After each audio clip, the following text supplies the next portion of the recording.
Imagine you're on a small cargo plane, thousands of feet above the vast Pacific Ocean. Suddenly, the sky turns black. A violent storm tears the aircraft apart, and you plunge into the churning sea. When you wake up, you're on a deserted beach, your body a canvas of pain. The wreckage of the plane is scattered around you, a grim reminder of what you've lost. There's no phone, no food, and no hope. You scream into the void, but the only reply is the mocking roar of the waves. This is the story of the last survivor. At first, despair is a constant companion.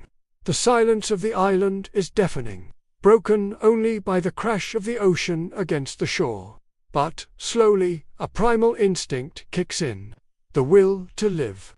He learns to become a part of the island. He strikes stones together, again and again, until a spark catches and he has fire. He collects rainwater in giant leaves.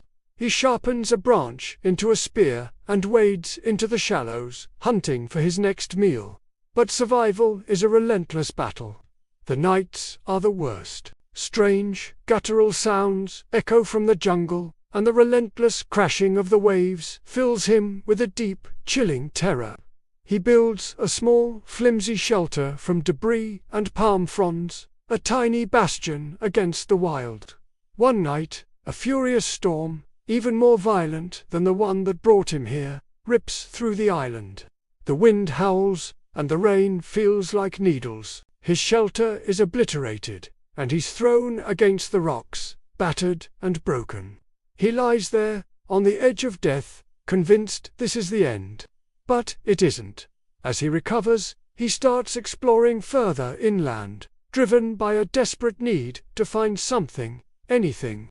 That's when he finds them. Footprints, not his own. They lead him to a set of old, sharpened wooden stakes driven into the ground, a crude, forgotten trap. A shiver runs down his spine. He follows the trail to a dark opening in a rock face cave. Hesitantly, he steps inside. The air is thick and stale. On the walls, he sees crude drawings, and in the corner, a pile of bones. Human bones. He's not the first one to be trapped here. And a terrifying thought creeps into his mind. Maybe he's not alone after all. The feeling of being watched becomes a constant, gnawing presence, slowly chipping away at his sanity. His paranoia grows. While climbing a steep cliff for a better view of the horizon, his hand slips. He tumbles down, his leg twisting at an unnatural angle. The pain is excruciating. He's severely injured, alone, and more vulnerable than ever.